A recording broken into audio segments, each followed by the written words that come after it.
Hello guys! Katatapos ko lang pong breakfast kasi ako naman talaga guys pagka weekends hindi ako masyadong kakakain ng mga heavy breakfast. Teka muna, ano ba yung mininiyaw ni Bud dito? Nasaan ba yan? Why are you meowing? Wala siya dito sa kwarto. Ayun pala. Ayun si Bud. What do you want? Huh? Why are you meowing? Mainit po ngayon ulit sa amin ngayon guys. And naka-turn on yung dalawang AC namin. Kakaalis lang po ni Andy. Pupunta po siya sa shop. Ay, tinurn off ko pala. Kasi tinan nyo naman guys, yung aming weather. 85. Yan. Mainit po. Sinasabi ko nga dun sa akin, sa pamangkin ko na, you think makakayanan ko ba yung weather sa Pilipinas pag nagbakasyon ako? I don't have any choice. Talagang dapat kong namnamin yung init ng Pilipinas pagka nagbakasyon po ako ng October 2026. Yun po yung aking plano dahil gusto ko malamig ang weather pag nagbisita po ako sa Pilipinas. Anyway, ano ba itong minimyaw ni Bud? Let me find out. What are you meowing? Huh? What? Huh? What? Lumimeow-meow kasi eh. Ayan siya. Ayan. Tapos ito naman si Dude. Ayan. Kasi kanina naglalaro sila tapos all of a sudden biglang ewan ko ba? Anyway guys, sabi ko nga po, kakatapos ko lang mag-breakfast. And, ewan ko pero, parang pakiramdam ko yung gusto ko na namang kumain ng ng pagkaing Pinoy. You know, kasi, minsan talaga, hahanapin mo yun eh, you know. So, ang ginawa ko, kasi I feel like eating. Although, alam ko, kumain na ako ng, ng one piece of croissant nga with cheese. Pero dahil marami, pasensya na guys kung may maririnig kayong ingay, washing machine ko po yun dahil washing machine ko po yun dahil kailangan kong maglaba ng mga labahan namin. And pasensya na kung may maririnig kayo. Anyway guys, sabi ko nga, I feel like eating Filipino food. And gumawa po ako ng jasmine rice. Ayan. And pag Filipino food, kasi yung mga instant na binibili ko, na alam kong ginto ang presyo. Ito, yung Ligo. Yan. Kasi kada pupunta kami ni Andy sa Asian store, ginagrab ko na po yung green Ligo at saka yung red na Ligo. Yan. Eh ngayon, I feel like eating ito yung red. Although sinasabi daw tomato sauce, chili added. Pero natikman ko na siya. Hindi naman siya masyadong hot.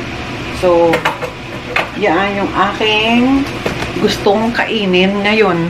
Alam ko, meron akong kapatid, yung big sister ko, ayaw niya yung sardines. Pero, ako, type na type ko. Wala akong problema dyan. Alam nyo guys, ito, ewan ko kung makikita nyo, alam nyo kung magkano presyo niya? $2.71. Nakikita ba nyo? Yan. Ginto ang presyo pagka Ligo ang binibili ko sa sa Asian store. Kasi ewan ko, ganun yata talaga eh. Sabi ko nga, pakiramdam ko is kain ako ng Ligo. Although meron pa akong leftover na cornichon, yung niluto ko nga po pang dinner namin. Kay Andy naubos niya. Pero ako, may leftover ako na cornichon. Ayan. Kainin ko po yan. Pero unahin ko muna yung Ligo. Kasi feel ko talaga yung yung kakain ako ng Filipino food. Tapos, alam ko, dinadagdagan natin siya ng kalamansi. Ang kalamansi ko lang talaga na po pwede kong gamitin is ito. Meron po akong, ayan, yung lemon juice. Yan.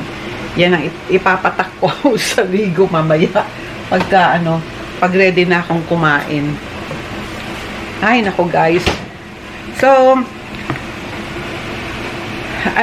alam nyo, hindi ko alam kung anong anhin ko, pero nakapanood po ako ng nakakaawa naman po. Yung, binagyo na naman po pala yung Pilipinas.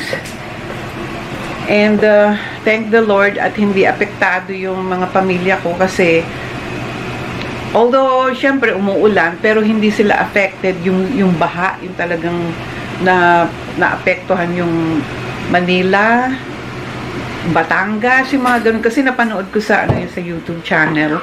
And sabi ko nga, nagpapasalamat ako sa Panginoon na okay yung mga pamilya ko kasi meron nakatira sa Las Piñas, sa Laguna, and hindi sila apektado. And papasalamat po ako sa Panginoon na okay yung pamilya ko. Okay guys, ayan, naka-ready na yung aking kakainin. Nilagyan ko na po siya pinatakan ko na po siya ng lemon, tapos yung leftover na corn shell na niluto ko. Kaya ako'y kakain muna, and we'll see you sa susunod na clip. Kasi minsan pagka kumakain ako, ayokong binibidyo yung sarili ko, pero mag-i-enjoy lang po ako, okay? Okay guys, nandito na lang ako sa sa room ko. And dito na lang ako kakain para at the same time nakakapag-edit po ako ng video para meron po ako maya-upload ulit. So, ganun na lang po ang aking gagawin.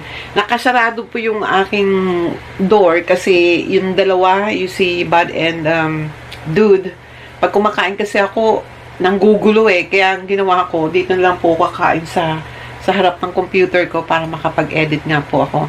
Anyway guys, maraming pong salamat. Please like this video and don't forget to click the notification bell para po nanonotify po kayo kapag may bago akong video.